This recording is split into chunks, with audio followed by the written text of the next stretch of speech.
ఈ ప్రాసెస్లో పొద్దున్న లేచి ఎక్సర్సైజ్ చేసి రోజుకి 10 పుషప్స్ అది ఇంక్రీజ్ చేసి 40 pushups that also is an objective.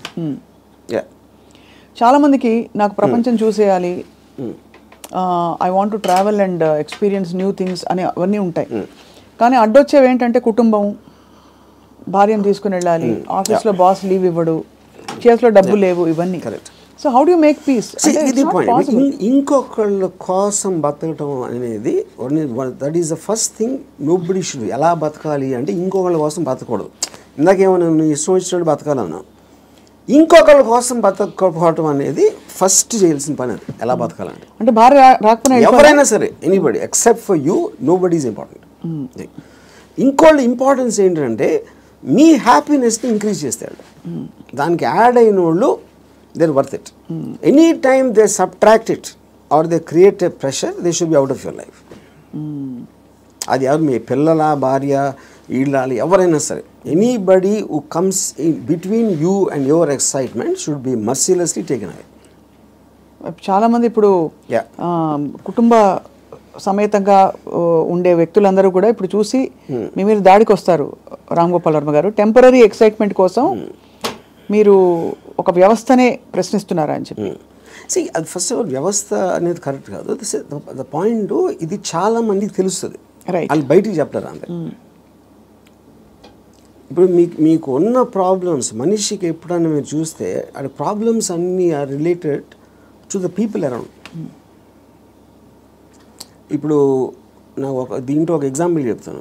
Ilaiyaraaja గారు ఒక పర్టికులర్ టైంలో విలేజ్లో ఉండేవారు. అక్కడికి ఆయన చెన్నై వచ్చేమని ఆయన కజిన్ ఎవరు చెప్పారు. చెన్నై ఇక్కడే నేను బతలేవో, చెన్నైలో ఎలా బతుకుతున్నాను అంటే చెన్నైలో కుక్క కూడా బతుకుతుంది చెప్పాడు ఆయన. అది ఇంట్రెస్టింగ్ పాయింట్ ఏంటంటే కుక్క ఎలా బతుకుతుంది అసలు? దానికి మ్యాక్సిమం కావాల్సింది ఫుడ్. అది ఎక్కడో చెత్తకుండిలోనో, అక్కడో హోటల్ బయట ఎక్కడో చోట ఏదో ఒకటి దొరుకుతుంది. It keeps living. అదే కుక్కకు ఫ్యామిలీ ఉందనుకోండి, ఆ పిల్లలకి వెళ్ళి పెట్టాలి, అది పెట్టాలి అంటే that becomes the pressure point. మీకు ఎప్పుడు రెస్పాన్సిబిలిటీస్ మీరు తీసుకున్నప్పుడు ఉండదు. ఇప్పుడు నీషే ఏమనంటే like a camel is man. He kneels and lets himself be laden with burdens of responsibilities, you know. And then when the going is tough, he says, yeah, life is hard to bear. But all he has to do is to shrug the load off and run. ఇప్పుడు షగింగ్ the load అంటే మనకేంటి, ఎంతసేపు పిల్లల్ని చూసుకోవాలి, తల్లిదండ్రులు చూసుకోవాలి, పక్కన చూసుకోవాలి, వాళ్ళని చూసుకోవాలి అని ఈ రెస్పాన్సిబిలిటీస్ అన్నీ పెట్టి అదే మహానుభావుడు అని మీకు ఒక లేబుల్ వేసి పెట్టారు. కాబట్టి మీ మనసులో మీకు ఇష్టం లేకపోయినా అది మీరు చేస్తారు. అది చేసినప్పుడు ఏమవుతుంది, the negative energy will be building inside you, because you are doing what you are suppose to do, not what you want to do. నా భార్యని నేను సినిమాకి తీసుకెళ్ళాలని నాకు అనిపించినప్పటికీ ఉన్న డిఫరెన్స్కి తీసుకెళ్ళకపోతే చంపుతుందిరా బాబు అని చేసుకోవడం అప్పుడేంటి, తన కోసం చేస్తున్నా. Right. I'm hating every moment of that journey to go and sit in the theater, to come outside. But if I want it, I am having pleasure because నా decision నాది కాబట్టి. మరి నీ సుఖమే నేను కోరుతున్నాను కాన్సెప్ట్ ఉంది. Suppose somebody derives real happiness or high in making another person happy, then what do they do? ఇది అంటే అప్పుడు అతను అనుకున్నట్టే కదా, my happiness is coming out of someone which is my decision only. No, అదే decision మన దగ్గర ఉండాలి. అది డెసిషన్ మన దగ్గర ఉండాలండి, అంతే కదా. యా, ఎందుకంటే అందరికీ రోజు నిత్యం ఏదో సాధించాలి అని గోల్స్ ఉండకపోవచ్చు. ఎవరో ఏదో అనుకుంటారు, ఎవరో ఏదో బాధపడతారు, ఎవరో ఏదో కోపగిస్తారు అని వాళ్ళ కోసం చేయటానికి ఒక ప్రెషర్ తోటి మీకు అనిపించేయడానికి ఉంది కదా డిఫరెన్స్. యా, ఈ హోల్ ప్రాసెస్లో బిగ్గెస్ట్ డెటరెంట్స్ హ్యూమన్ రిలేషన్షిప్స్ అంటారా, రిలీజియన్ అంటారా, లేక లెథార్జీ అండ్ ప్రోకాస్టినేషన్ అంటారా? What is the biggest challenge మీ దృష్టిలో? ఐ ఫీల్ అంటే ఇప్పుడు రిలీజియన్ అనేది, బికాస్ పాపం పుణ్యం అనేది they are going to be measured when you die. పాపం పుణ్యంకి ఏమి లింక్ చేశారు, స్వర్గం నరకం, అది ఇప్పుడు నేను పోయినప్పుడు వస్తుంది. అది మాట్లాడతాం కానీ that is not a big thing. What is the biggest thing is the reactions of the people around. ఎందుకంటే మీరు ఇంటరాక్ట్ అయ్యేది మనుషులే కదా. సో వాళ్ళేదో అనేసుకుంటారు, వాళ్ళు ఏదో అనుకుంటారు, అనేసారు అని అంటారు. Constantly it is that pressure people around. అందుకని people around are the biggest problem creators. వాళ్ళని కేర్ చేయని రోజు మీకన్నా హ్యాపీ పర్సన్ ఎవడో ఉన్నాడు. అదేదో ఎలా ఉందంటే ఇప్పుడు నన్ను ఎవరన్నా చాలా తెలివైన ఒకడు అన్నాడు, ఇంకోటేమో పెచ్చినా కొడుకు అంటారు. And both of them are correct. ఎందుకంటే వాడి పర్సెప్షన్లో అతనికి ఉన్న నాలెడ్జ్ వాటి నేను సేమ్ పర్సన్, కానీ అతను నన్ను చూసే విధానం ఇందాక నేను చెప్పిన ఎగ్జాంపుల్ లాగా వాడి వరల్డ్లో నేను వేరు. So I will be tolerant to that. ఇప్పుడు ఆడు పొగిడాడు అని నేను, ఎందుకంటే నేనేంటో నాకు తెలుసు. నేను అనుకునే దానికన్నా మీరు ఎక్కువ పొగిడితే మీరు ఫూల్ అనుకుంటాను, అనుకున్న దానికన్నా మీరు తను క్రిటిసైజ్ ఎక్కువ చేసినా ఫూల్ అనుకుంటాను. ఎందుకంటే my measurement is only me. I don't let someone else measure me. Yeah, ఈ కాంటెక్స్లో బిగ్గెస్ట్ డెటరెంట్ ఇస్ అటాచ్మెంట్ అని అనిపిస్తుంది చాలా వరకు. సో మీరు ఫర్ ఎగ్జాంపుల్ మీరు చాలాసార్లు ఓపెన్గా షేర్ చేసుకునేవి రిలేషన్షిప్స్ నుంచి బయటకు వచ్చినప్పుడు ఇది నాకు this is coming in the way of my happiness and my objective what ever it is అని అనుకున్నప్పుడు దానిలో వచ్చే ఎమోషనల్ టర్మాయిల్ ఎలా డీల్ చేసుకున్నారు? అసలు ఎమోషనల్ టర్మాయిలే ఫీల్ అవ్వలేదా? ఇప్పుడు దీనికి ఒక ఎగ్జాంపుల్ అంటే నిన్నటి వరకు మనిషిని చూశారు, ఒక మనిషి మీతో రోజు భోజనం చేయడం, you're spending time with them. ఇవాళ నుంచి మీరు బ్రేకప్ అయిపోయాక మనిషి ఉండరు మీ లైఫ్లో. How do you visualise that possibility? That is what I'm saying. ఇప్పుడు ఒక ఎగ్జాంపుల్ ఏమి ఇస్తానంటే, ఇప్పుడు I'm very fond of my father. Obviously నేను పుట్టిన తర్వాత స్కూలు గీలు అన్నీ అయిపోయి నేను ఇంజనీరింగ్ వచ్చాను. ఇంజనీరింగ్ కూడా అయిపోయిన తర్వాత అప్పటికి మా ఫాదర్ కొంచెం ఇన్సెక్యూర్, అంటే స్టూడియోలో జాబ్ ఉంటుందా, లేకపోతే కొత్త టెక్నాలజీ వచ్చేసింది, సో రిటైర్మెంట్కి ఏం చేయాలి అనుకునే టైంకి ఆయనకి మా అంకుల్ ఎవరో ఒక షాప్ ఇచ్చారు. ఏదైనా ఈయన జ్యూస్ షాప్ ఏదో పెడదామని మా ఫాదర్ ప్లాన్. నేను అదే టైంలో ఒక వీడియో లైబ్రరీ పెడదామని నేను ఒక ఐడియా చేశాను. అది వెళ్ళి మా ఫాదర్ని అడిగా, నా షాప్ నాకేమో వీడియో లైబ్రరీ పెట్టుకుంటాను. మా ఫాదర్ నా దగ్గర ఏమనుకున్నా, తర్వాత మా అంకుల్కో ఎవరికో నేను రిటైర్మెంట్ కోసం ఉంచుకుంటే అది కూడా అడిగేస్తున్నాడు వాడు. ఇది మా అంకుల్ నాకు చెప్పారు. ఇంకా నాకు బార్ కూడా గుర్తుంది, మధు బార్ అని అమీర్పేటలో.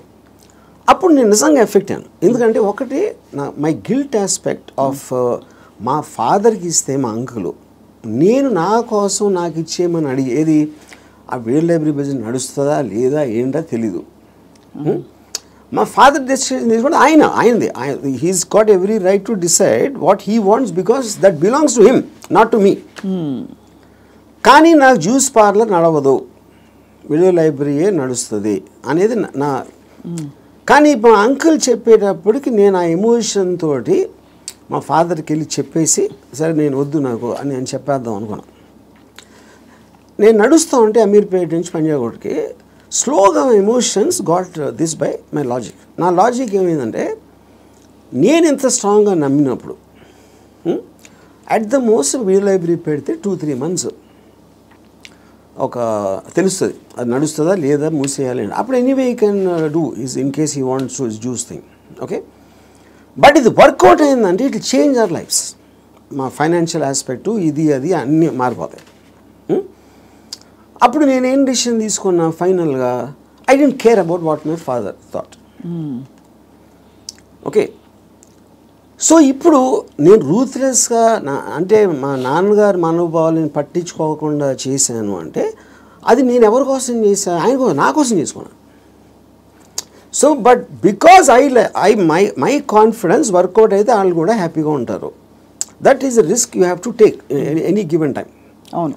అప్పుడు మా ఫాదర్ ఇన్ని సంవత్సరాలు నన్ను పెంచి 20 సంవత్సరాలు నాకు చదువు చెప్పించి అన్నీ నేను తీసుకుని ఆ టైంలో నాన్నగారు అంటే బాధపడతారు అనే దాంట్లో నేను తీసుకుంటే I won't have become anything. Yes, that is selfish, there is no doubt about it. But selfishness, అప్పుడు నేను ఎందుకు పుట్టాను అసలు? మా ఫాదర్ కోసం పుట్టాను, నా కోసం పుట్టాను. మా ఫాదర్ వాళ్ళ ఫాదర్ కోసం పుట్టారా, ఆయన కోసం పుట్టారు. సో ఆ సెల్ఫ్ ఆస్పెక్ట్ అనేది లేకపోతే అసలు బతకడానికి మీనింగ్ లేదు. సో ఇర్రెస్పెక్టివ్ మీ పేరెంట్సా, మీ పిల్లల, వాళ్ళందరూ కూడా they should become devices for your objectives. దాంట్లో వాళ్ళ సైడ్ ఎఫెక్ట్ వాళ్ళు కూడా పెరగచ్చు, కానీ మీ మెయిన్ ఆబ్జెక్టివ్ మిమ్మల్ని పెంచుకోవడం ఉండాలి. అంటే అందరినీ వాడేసుకోమని చెప్తున్నారా? అంతే, 100%. ద డివైజ్, ఏ జీవి అయినా పుట్టింది ఎకో సిస్టంలో వేరే జీవుల్ని వాడటానికి. సో మనం ఎంత ఎఫిషియెంట్గా ఎవరు తప్పు అంటున్నారు? అల్ట్రూయిస్టిక్ ఏజెంట్స్ ఉంటారు కదా, వాళ్ళు చెప్తారు ప్రజల కోసం చేయాలి, ఫ్యామిలీ కోసం చేయాలి, పిల్లల కోసం చేయాలి అనేది కాన్స్టెంట్గా మీకోసం మీరు చేయకుండా చేసినప్పుడు ఇందాక నేను డిస్క్రైబ్ చేసిన కాదు అక్కడ రెండు వేరు ఉన్నాయి. ఇంకోళ్ళ కోసం ఏం చేయక్కర్లేదు, బట్ అవతల వాళ్ళని వాడేసుకోవడం అనేది అది ఇంకొక ఎక్స్ట్రీమ్ కదా. చెప్తున్నాను, వాడేసుకొని ఎవరిని వాడుకోం మనం. All the time we're using people or anything we're also being used కదా. ఆఫ్ కోర్స్, అదే కదా నేను చెప్పేది. దాంట్లో మీకు ఎవరు ఎక్కువ ఎవరు తక్కువ అని ఉంటుంది. ఇప్పుడు నేను సపోజ్ మా ఇంట్లో పనుడు ఉన్నాడు, ఆడు మనిషి కదా, ఆడికి సేమ్ థింగ్ ఉంది, వాడు ఫైనాన్షియల్గా నాకన్నా తక్కువ, అందుకని ఆడ దగ్గర పని చేస్తున్నాడు అని నేను నన్ను వాడుకున్నట్టే కదా ఆడుకున్న పొజిషన్ చూసి. అలాగే నేను ఇంకోటి ఎవరి దగ్గర పని చేస్తున్నాను. సో ఇప్పుడు పులి జింకని తింటుంది, జింక గడ్డి తింటుంది. So that is order of nature of differences in your things which is a natural thing in terms of that. So దానికి మీరు అది ఆర్డర్ ఆఫ్ నేచర్లో తీసుకోకుండా దానికి ఎగెన్స్ట్గా వెళ్ళి వాళ్ళకి సేవ చేయాలి అంటే అది కానీ మీరు అనేది పులినెస్ జింకనెస్ అనేది మనం కల్టివేట్ చేసుకునే దాన్ని బట్టి మనం మారుతాం, పెరుగుతామని, అంతేనా? ఇప్పుడు పులి జింకను చూసినప్పుడు తిండి చూస్తుంది, జింకను చోట్ల. జింకను ఎందుకు చంపుతుంది? తింటానికి చంపుతుంది. ఇప్పుడు పులి జింక గురించి ఆలోచిస్తే పులి అవ్వదు కదా. పులి అవ్వదు అంటే నేచర్ కూడా అనట్లేదు నేను. పులి is being designed to make use of. Correct. ఇక్కడ మీరు ఒక కాన్స్టెంట్ ఎగ్జాంపుల్స్ ఇచ్చారు. పులి ఎప్పుడు పులిగానే ఉంటుంది, బట్ మనుషుల ఎవల్యూషన్లో పులినెస్ జింకనెస్ అన్నది వాళ్ళ ఎవల్యూషన్ ని బట్టి పెరుగుతుందా? ఉదాహరణకి మీరు 10 ఏళ్ల క్రితం 10 మందిని వాడుకున్నారు, మీకు ఆ డిఫరెన్స్ ఎప్పుడు ఉంటుంది కదా మనుషుల్లో కూడా. ఇప్పుడు for example different political systems, philosophical సిస్టమ్స్లో మీరు ఫ్యూడలిజం ఆస్పెక్ట్ అయిపోయింది, డెమోక్రసీ ఉంది, మిక్స్డ్ ఎకానమీ ఉంది, కమ్యూనిజం ఉంది. వీటన్నిటిలో సపోజిషన్స్ ఏముంటాయి? మనుషులంతా ఒక్కటే అనుకున్నారు. మనుషులంతా ఒకటి కాదు, వాళ్ళ కెపాసిటీస్ వేరుంటాయి, వాళ్ళ టాలెంట్స్ వేరుంటాయి, వాళ్ళ ఐక్యూ లెవెల్స్ వేరుంటాయి. సో మీకు ఆ డిఫరెన్స్ అనేది సొసైటీలో లేకపోతే ఎగ్జిస్ట్ అవ్వదు అనే దాంట్లో నుంచే మీకు క్యాపిటలిస్ట్ ఎకానమీ వచ్చింది. యూనో ఈ communism failed also is because of that. So same హైరార్కీలో ఇప్పుడు ఒక ఇల్లు ఉంది, ఒక ఇంట్లో ఒకళ్ళు చాలా కేపబుల్ ఉంటాడు అవడం, ఒకళ్ళు అస్సలు లేదు. వాళ్ళిద్దరు ఒకే ఇంట్లో ఉంటున్నారు. Possibly they are born also to the same persons, circumstances కూడా సేమ్. అప్పుడు ఏ విధంగా మీరు ఆ డిఫరెన్స్ చూపిస్తారు? ఇప్పుడు ఆ డిఫరెన్స్ అప్పుడు ఇప్పుడు నాకు తెలిసిన ఒక ఫ్యామిలీ ఉంది, అతను చాలా successful husband, he's having an affair with somebody. So ఇప్పుడు తను he's expecting the wife or any associated family to just be quiet. You know ఎందుకు? అసలు నేను లేకపోతే వాళ్ళకి లైఫ్ స్టైల్ అక్కడ, కార్ నేను కొనిచ్చాను, నేను ఇల్లు కట్టించాను, నేను ఇది చేశాను, I did so much, but that is not how they will feel. Just because మీకు ఒక కిరీటం వచ్చేసింది కాబట్టి, వైఫ్ అనే కిరీటం వచ్చింది కాబట్టి మీరు అప్పుడు సోషల్లీ యాక్సెప్టెడ్ దాంట్లో పెళ్ళాన్ని బాగా చూసుకోవాలి. ఎవరు చెప్పారు? సొసైటీ చెప్తుంది. ఆర్ వేరియస్ కైండ్ ఆఫ్ ఇది ఇందాక అది మీరు whether it is religion related or social related or moral related, whatever it is, others are telling. అప్పుడు ఆ కన్విక్షన్, ఆ కరేజ్ తోటి she will ask for whatever she wants to ask. But ఇతనికి ఇండిపెండెంట్గా he likes the other girl. అది తనకు వచ్చే happiness ఆ అమ్మాయిలో ఉంది, ఎక్కడ లేదు. అప్పుడు వాడు ఎవరి కోసం బతకాలి? అంటే నన్ను త్యాగం చేసుకుని వాళ్ళు ఎవరో ఏదో అనుకుంటారు అనే దానికోసం సాక్రిఫైస్ చేయటమా? ఎవడేమంటూ కేర్ చేయకుండా నా అసోసియేషన్ బతున అనేది కరెక్టా? ఇక్కడ ఒకటి, ఇక్కడ వీడికి కొత్త అమ్మాయి నచ్చిందని కూడా అంత సీన్ కూడా లేదు. వీడికి పెళ్ళాము కావాలి, కొత్త అమ్మాయి కూడా కావాలి. సో పెళ్ళాము ఉండాలి కాబట్టి ఎందుకంటే పనులు చేసి పెట్టడానికో సొసైటీకి చూపించుకోవడానికో whatever it is, he wants the wife also. If the wife it can be guilt also, whatever. But if the wife wants to walk away, she should also be given whether adu possessive ga ela untavu. I am talking about individuals, I am not talking about husband and wife. Correct. And she also has the right to walk away saying I don't need your car. If you don't feel that towards me, I don't feel this towards you. Whatever it is, whether it's valid, justified or not. adu నేను చెప్తున్నా. ఇప్పుడు నేను wife place లో ఉంటే నేను అన్ని ఉంచేసుకుంటా, okay no problem అని. నీ కారు నాకు వద్దు, నేను ఎగోగలను, కారు ఉంచేసుకుంటాను నేను. అక్కడే మీకే కనుక కారు అవన్నీ ఉండుంటే సపోజ్ మీ ఎకనామిక్ హ్యాండ్ పైన అనుకోండి, మీరు వైఫ్ అయ్యండి, మీరు అప్పుడు లెఫ్ట్ లెగ్ తో తను వెళ్ళిపోతారు. నన్ను తక్కువ చేసేసి అమ్మాయి దగ్గరికి వెళ్తావా అని ఈగో హర్ట్ అవుతుంది. So everything that's being dictated here is పరస్పర మ్యూచువల్ ఎకనామిక్స్. దాన్ని దాటుకుని ఇంకేమన్నా ఉందో నాకు తెలియదు, కానీ ఐఎమ్ జస్ట్ సేయింగ్ మీరు చెప్తున్న situation that is again related to sense of righteousness. ఎవరు రైట్ అని వాళ్ళు ఫీల్ అవుతున్నారు. ఇప్పుడు నేను అనుకోండి, I will be very okay with my girl friend or my wife wants somebody else, I will respect her wish. And you'll still live with her as husband and wife? If I want to, if it doesn't make a difference to me. Then I don't want to live with anybody. That's a different thing. But I have no problem. Yeah. Ante you mean in a context of relationship? Yeah. Where you are with somebody? Yeah. వాళ్ళు నాకు ఫలానా వాళ్ళు నచ్చారంటే you don't mind that అంటున్నారు. No, not at all. Yeah. ఇది నేను even before I was married, engineering కాలేజ్లో కూడా this is a girl I was in love with and she was in relationship with somebody else. I was waiting for the relationship to break so that I might get a chance. నేను అలా ఆలోచించాను ఇప్పుడు. Yeah, ఓహో break అయితే maybe I will get her అని. ఓహో వాళ్ళ relationship break అవుతాయి. యా, సో ఆ రిలేషన్షిప్ని చెడగొట్టడానికి నా ప్రయత్నం నేను చేస్తూ ఉన్నాను చాలా సటిల్గా. అక్కడ మీ హ్యాపీనెస్ ముఖ్యం కాబట్టి అది నా ఎఫర్ట్, అది నా ఆబ్జెక్టివ్. ఇక్కడేమో వీడియో పార్లర్ లాక్కున్నారు. అది సో మొత్తానికి మీకు ఏది కావాలో మీరు హ్యాపీనెస్ తోటి నాకు కావాల్సిన దానికోసం నేను నా కెపాసిటీని ఉపయోగించుకుంటాను. సో ఆ గంధపు గాలి ఇతరులను కూడా తాకి వాళ్ళు కూడా బాగుపడితే అదొక సైడ్ ఎఫెక్ట్. అది నా ఇంటెన్షన్ కాదు. అలా ఒక సృష్టిలో జరిగిపోయే అద్భుతాల్లో ఇది కూడా ఒకటి అంతే. వాళ్ళు కూడా కాబట్టి మీకు ఇష్టం వచ్చినట్టు మీరు ఉంటారు అంటారు. ఇష్టం ఉండాలి. నో బట్ యాక్చువల్లీ అది కూడా ఒక ఫ్లీటింగ్ ఇది కదా ఆర్జీవి గారు. మీరు యూ కీప్ ఆన్ చేజింగ్. ఒక 10 సార్లు మీకు సినిమాలు తీయడం వచ్చేసాక 11వ సినిమా కొత్తగా తీస్తా, డిఫరెంట్గా తీస్తా అనుకుంటారు. అలాగే హ్యాపీనెస్ చేసి ఏ హోగయా అని చెక్ లిస్ట్ పెట్టుకుని వెళ్ళిపోతూ ఉంటే నెక్స్ట్ ఏంటి ఏమొస్తుంది? ఒక అమ్మాయి అయిపోయింది, 20 అమ్మాయిలు, 30 అమ్మాయిలు, 50 అమ్మాయిలు. మీరు ఆబ్జెక్టివ్స్ మారుతూ ఉంటాయి కదా depending. See like I am not the same person 20 years back, maybe 20 years before that. So మీకు న్యూ డేటా వచ్చే కొద్దీ మీకు న్యూ ఆబ్జెక్టివ్స్ ఫామ్ అవుతూ ఉంటాయి. ఈ పర్టికులర్ టైంలో నాకు ఏది ఎక్సైట్మెంట్ ఉంది, ఇవాళ పొద్దున్న వేరే ఉండొచ్చు, లాస్ట్ మంత్ వేరే ఉండొచ్చు.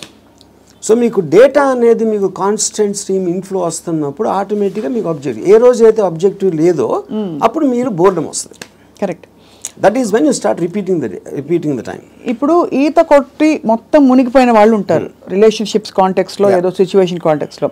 అక్కడ పక్కన చేపలు వచ్చి కరిచినా లేకపోతే ఊపిరి ఆడకపోయినా వాడు మీరు జస్ట్ ఒడ్డున నిలబడి కాళ్ళు తడుపుకోవాలి, ఎమోషనల్గా దిగిపోకూడదని మొదటి నుంచి చెప్తూ వచ్చారు. బికాస్ అల్టిమేట్లీ అన్నిట్లో చూస్తే మీకు అడ్డొచ్చేది ఎమోషనే. What is it that stops you from making a certain decision in your life which you feel is you know is good for you but you don't want to do it is emotion. Yeah, but emotion ఇక్కడ ఏ context అంటున్నారు? See it also the decision you don't make because of your foresight of sometimes ఇలాంటి decision తీసుకుంటే ఇలాంటి అవ్వటానికి ఆస్కారం ఉంది అని ఆ కాన్సిక్వెన్స్ని you might not want to bear. So అది అగైన్ సెల్ఫ్ సెంట్రిక్ అంటారు, self protective capacity to foresee. So మీరు అనేది డెసిషన్ తీసుకోకపోవడం కూడా ఒక్కోసారి not just emotion but your ability to say that అమ్మో ఈ డెసిషన్ తీసుకుంటే నాకు ఇలా అవ్వచ్చు, అల్టిమేట్లీ నేనే మళ్ళీ సఫర్ అవుతాను, అంతేనా? ఇప్పుడు ఫర్ ఎగ్జాంపుల్ నేను నా డివోర్స్ అయినప్పుడు నేను any decision related to someone else, somebody will get hurt. ఇప్పుడు ఆ హర్ట్ని I will have to measure it against my hurt, my whatever my feelings at that time. అప్పుడు నేను ఒక 7-8 years నేను నా డాటర్ని కూడా చూడలేదు. Various reasons. ఎందుకంటే I was so busy in Bombay and I am not a person who is into children at all. So అప్పుడు ఎందుకు షీ వాజ్ మేబీ తను 8 ఎంతో ఉంటుంది. ఒక 15-16 వచ్చిన తర్వాత ఫస్ట్ టైం నేను మాట్లాడాను. నేను ఎలా మాట్లాడాను, అసలు నేను అలాంటి నాకు ఒక గుడ్ క్యారెక్టర్ చెప్పడానికి కానీ నేను అనుకున్న దానికన్నా వర్స్ట్ పర్సన్, నువ్వు విన్నదానికన్నా నీకు ఎవరైనా చెప్పిన దానికన్నా నేను నా గురించి తప్ప ఎవరి గురించి ఆలోచించాను. ఇది మా ఫస్ట్ లైన్ నేను చెప్పింది 8 ఏళ్ళే. అది ఎందుకు చెప్పాను, ఇట్స్ ఎ క్యాలిక్యులేటెడ్ థింగ్. ఇప్పుడు నేను తన దగ్గర నా రెప్యుటేషన్ మంచిగా ఉండాలి అని నా ఎమోషన్ అయినప్పుడు నేను అలా చెప్పాను కాదు కదా. I don't care what she thinks about me. Correct. So I want be truthful, ఇది నేను అని చెప్పాను. అప్పుడేంటి, then they will get cultivated to that. So ఇప్పుడు ఎప్పుడు మనం మాట్లాడినప్పుడు మీరు ఎంత క్యాజువల్గా చెప్తారో అంత క్యాజువల్గా వాళ్ళు తీసుకుంటారు.